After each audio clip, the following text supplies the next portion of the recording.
Société nationale des Québécoises et des Québécois de la région de Thetford est fière de vous présenter l'émission Appalaches en quelques mots.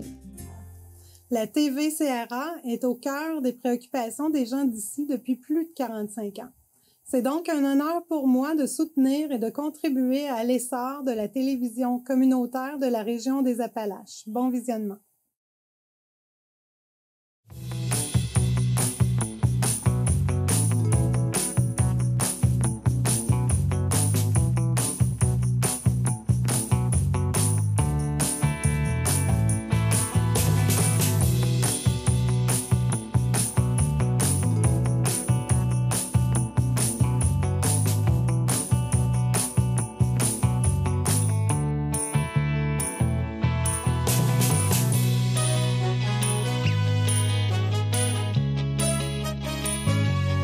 Madame, Monsieur, bienvenue à votre émission d'information habituelle Appalaches en quelques mots.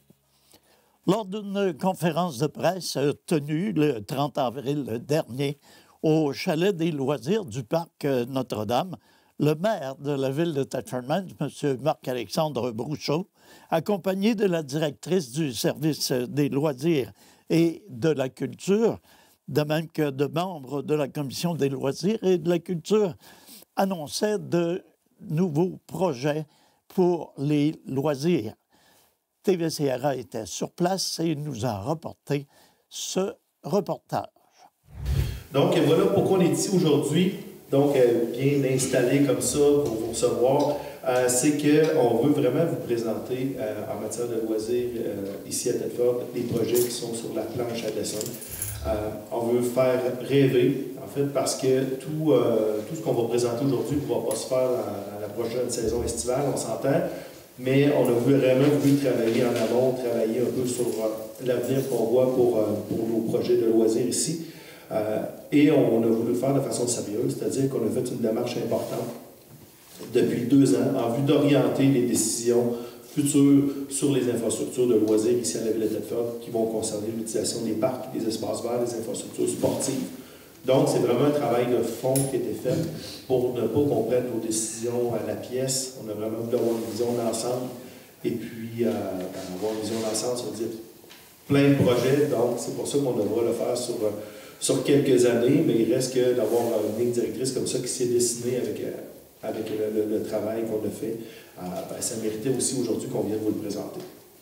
Donc, le plan d'action va se diviser entre 4 grands enjeux.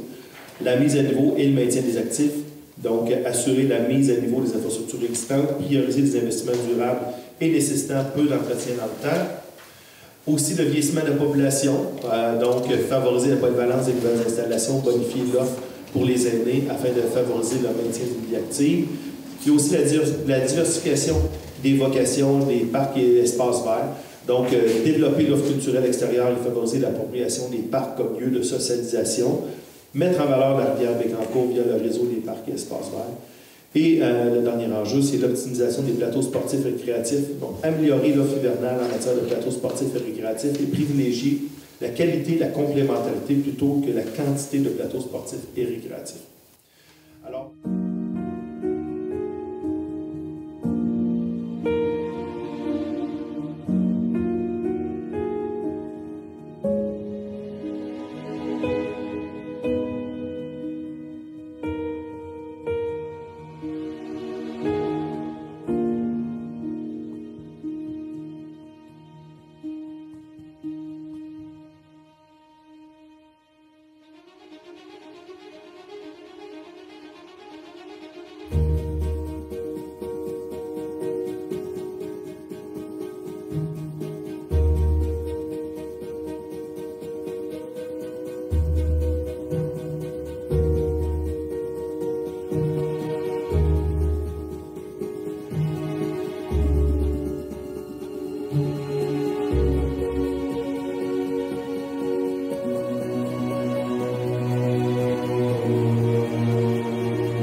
En deuxième partie d'émission, j'ai le plaisir d'accueillir la visite rare.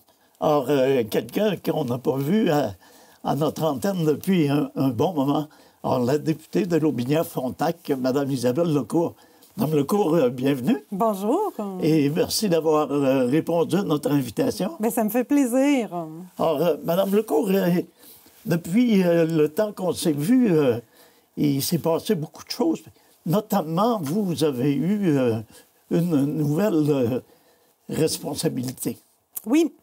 Bien, au début du mandat, j'ai été nommée adjointe parlementaire du ministre de l'Éducation pour travailler, entre autres, sur les dossiers d'intimidation et de violence chez les jeunes. Puis, au début de l'année 2024, j'ai été nommée aussi adjointe gouvernementale de la ministre de la Condition féminine pour continuer à travailler sur le dossier de violence conjugale. Quand vous avez travaillé comme adjointe parlementaire, ou vous l'êtes encore d'ailleurs, vous avez été impliquée au niveau de la commission Laurent, si je ne me trompe pas. Non, pas au niveau de la commission Laurent. J'ai travaillé au premier mandat sur la commission spéciale de l'exploitation sexuelle des mineurs. Okay. Puis, j'avais été nommée en 2021 comme adjointe parlementaire à la ministre de la Sécurité publique pour travailler sur la violence conjugale. Puis c'était aussi pendant la pandémie, tout ça. Donc là, j'ai eu une autre nomination au niveau de la condition féminine. OK. Brièvement, vous pouvez nous dire la différence entre adjointe parlementaire puis adjointe gouvernementale? Bien, adjointe gouvernementale, c'est nouveau, là, le titre. Puis, dans le fond, c'est des mandats qui nous sont donnés par le premier ministre pour travailler sur certains dossiers là, qui sont importants. Adjointe parlementaire, ça fait longtemps que ça existe. C'est un petit peu le bras droit du ministre. Puis adjoint gouvernemental, c'est nouveau avec ce mandat-ci. Donc, c'est vraiment pour occuper les députés, puis on est une grosse équipe, là. OK. Donc, dans les deux cas, vous êtes là pour appuyer le ministre en question. Oui, vraiment. Puis moi, j'ai un mandat au niveau de la condition féminine, de travailler sur la violence conjugale, mais au niveau des entreprises privées, comment on peut amener les entreprises à sensibiliser les travailleurs, puis comment bien les épauler dans tout ça, là. Si on revient précisément dans Lotbinière-Frontenac, il y a quand même deux dossiers qui cheminent depuis un bon bout de temps et qui sont drôlement importants pour l'avenir de Lotbinière-Frontenac. D'abord, le dossier des résidus miniers. Oui. Quel est l'état de la situation présentement? Bien, l'état de situation présentement, bien, vous savez qu'au début de mon premier mandat, on a fait un BAP, pour vider la question, pour aller au fond des choses. Ensuite, on a eu, à la fin du premier mandat, un plan d'action sur la valorisation des résidus miniers. Il y avait beaucoup d'argent là-dedans, plusieurs dizaines de millions de dollars. Puis là, bien, on est en train d'appliquer le plan. Il y a des suivis qui se font à tous les mois avec les équipes du ministère, les gens du milieu. Puis, bien, je pense que ça apporte de la confiance là, dans le milieu parce que, bien, c'est ça, il y a KSM là, qui est maintenant prêt à opérer, a tous ses permis. Mais il y a aussi d'autres entreprises qui lèvent la main parce qu'ils sont intéressés à utiliser nos résidus miniers. Donc, je peux les nommer. Il y a Eco2 qui a réservé 30 millions de tonnes. Il y a Planetary Technologies, 50 millions de tonnes. Exterra Carbon Solution, 30 millions de tonnes. Il y a Sky Renew, 27 millions de tonnes. Donc, c'est des beaux projets. Puis, je pense que l'avenir est beau là, pour la région, là. OK. Alors, on parlait de millions de tonnes. Il y a combien de millions de tonnes? Vous pouvez nous rappeler combien de millions de tonnes sont disponibles? Ça se peut que je me trompe, mais c'est 600 millions de tonnes. Puis, on en a pour 60 années de valorisation de résidus miniers. Donc, c'est c'est vraiment important pour la région. Puis moi, ce que je veux avec tout ça, c'est de redonner la fierté, comme dans le temps de l'exploitation des mines. Bien, moi, je veux qu'on soit fiers de ce passé-là, puis que présentement, qu'on puisse valoriser les résidus. Puis il y a beaucoup de minéraux dans les haldes. Puis, ben, c'est important là, de les extraire. Puis, il y a beaucoup d'argent à faire avec ça. Là. OK. Alors, puis, il y a beaucoup de millions de tonnes qui ont été réservées. Oui, oui. On parle de 150 millions? Ben là, 30, 50, 30, 27, oui. Ça tourne autour de ça. C'est ça. La réception côté gouvernemental a été bonne. On a eu la visite d'un ministre récemment, puis oui. Il semble avoir eu une bonne réaction. Bien, moi, je parle toujours de mon comté à l'Assemblée, dans les caucus. Je parle beaucoup de valorisation de résidus miniers. Puis maintenant, il y a beaucoup de ministères qui sont impliqués sur ce sujet-là. Puis, ben c'est sûr que moi, je cherche des alliés aussi. Donc, c'est pour ça que j'ai fait venir le ministre régional, le ministre Drainville, dans la région pour, lui montrer ce qu'on est en train de faire. Puis, c'est quoi le potentiel aussi, là. Est-ce qu'on est moins frileux devant la valorisation des résidus miniers qu'on l'a été devant l'exploitation de l'amiante? Bien, moi, je pense que c'est deux choses différentes, puis à deux époques différentes. L'exploitation de l'amiante, bien, ça s'est fait il y a plusieurs années. Puis là, on s'est rendu compte que, bien, tu sais, pour les travailleurs, il y avait certains enjeux. Puis là, bien, les mines ont été fermées. On ne peut plus utiliser l'amiante. Mais sauf qu'il y a quand même beaucoup de minéraux dans les haldes. Il y a un petit peu d'amiante aussi. Mais avec la technologie qu'on a aujourd'hui, on est capable de l'éliminer puis ensuite valoriser les métaux qui sont à l'intérieur. Parce qu'il y a une belle richesse là, à l'intérieur. Vraiment. Il y a du cobalt, il y a du magnésium, il y a du cuivre. Et d'autres minéraux qui se retrouvent sur la liste des minéraux critiques et stratégiques du gouvernement provincial et du gouvernement fédéral. Donc, moi, je pense qu'on est vraiment dans une belle position là, pour l'avenir. Il y en a pour des millions de dollars. Des milliards de dollars. Des milliards. Des milliards de dollars. J'aurais pas osé, mais... quel est le rôle de l'Observatoire national de l'amiante? L'Observatoire, bien, c'est le premier observatoire sur l'amiante. C'est le premier observatoire aussi qui est chapeauté par un cégep. Ça n'existe pas. Avant, c'était toujours des universités, donc deux premières de ce côté-là. Puis, l'observatoire, c'est des chercheurs, des scientifiques qui vont faire des études sur la qualité de l'air, la qualité de l'eau. Ils ont présenté déjà toutes les études qu'ils veulent faire, là. Puis, ben c'est ça. Et je pense qu'ils ont 3 ans encore pour faire leurs études. Puis, ben c'est ça, ils vont arriver avec des résultats. Puis, ces résultats-là, ces études-là vont finir par changer la réglementation. OK.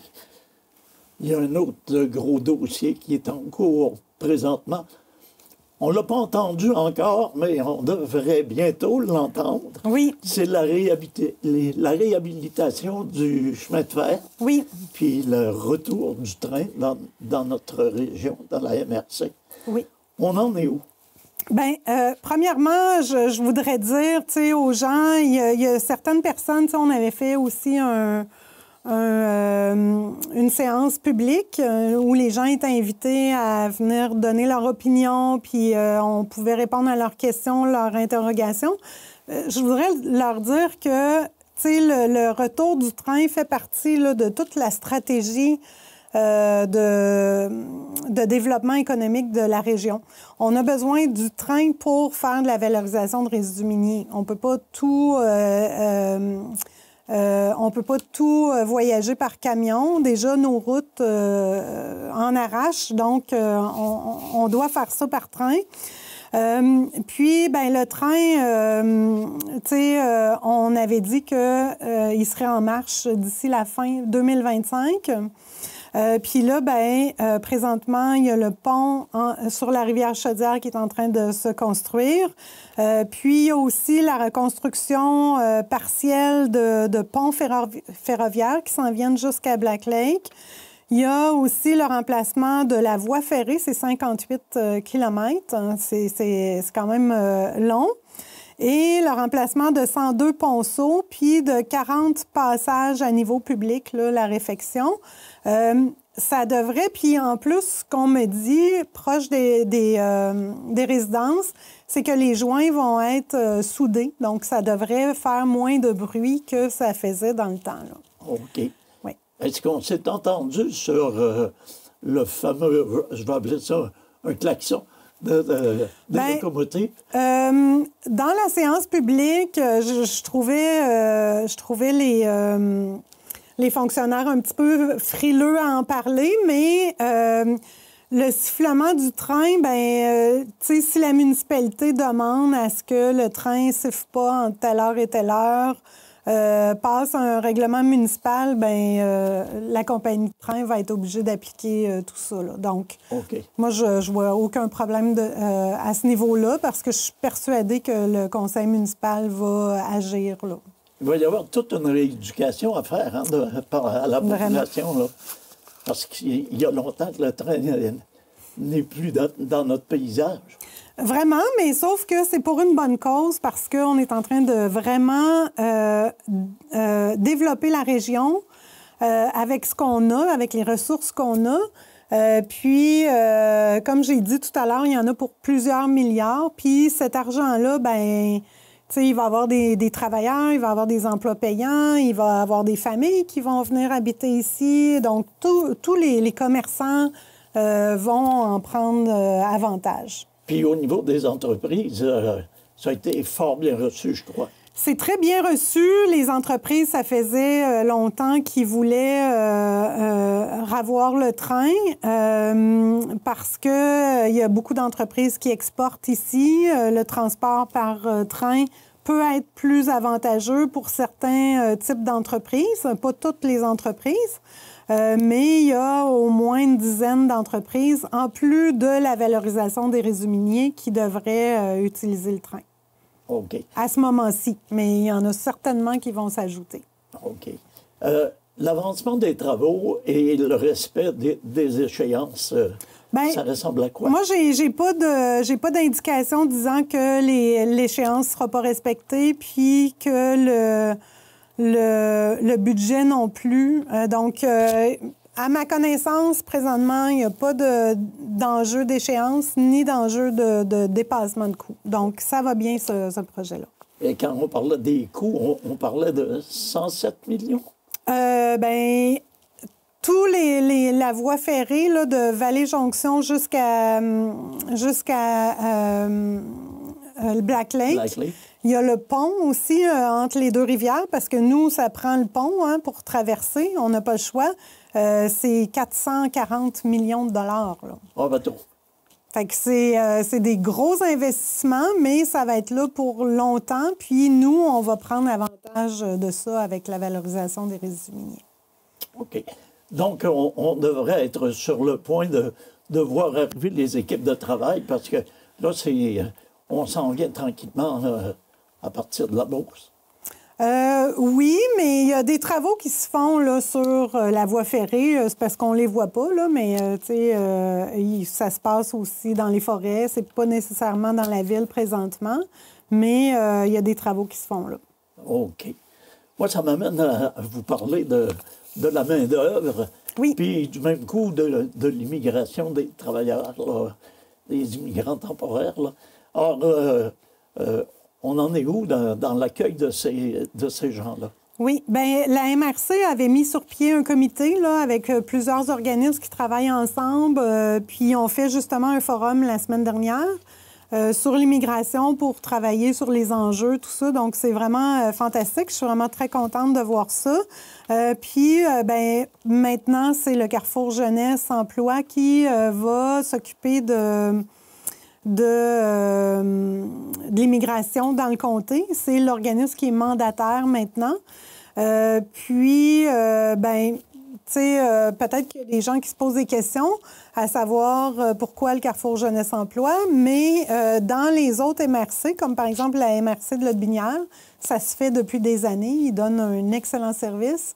Ils ont une belle équipe là, pour accompagner les immigrants, accompagner les entreprises aussi. Ça se passe très bien. J'ai confiance que dans les Appalaches, ça va se passer de la même façon. Ils ont l'expertise pour...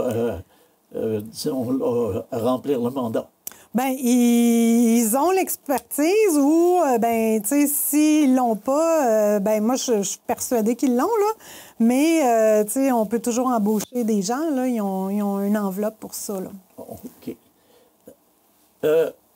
À quoi on peut s'attendre d'ici la fin de votre mandat ou du mandat du présent gouvernement? Bien, il y a beaucoup de projets de loi sur lesquels on travaille. Il y a la réforme du droit de la famille, sur lequel je siège aussi. Ça fait 40 ans là, qu'on n'a pas mis à jour le Code civil pour la famille. Puis là, bien, on va protéger les enfants issus d'une union de conjoints de fait un petit peu de la manière que si un couple était marié. Donc, il va y avoir des obligations là, envers les enfants. Il y a aussi un projet de loi qui s'en vient sur l'énergie. Ça va nous toucher aussi. Donc, moi, je veux m'impliquer dans ce projet-là. Il y a un projet aussi au niveau des mines. Puis, on travaille aussi sur l'accès en santé, un meilleur accès en santé. On travaille beaucoup en éducation, puis sur l'économie, là, pour faire une économie forte. Est-ce qu'on peut s'attendre à des annonces? On parlait de résidus miniers, on parlait de réhabilitation du chemin de fer.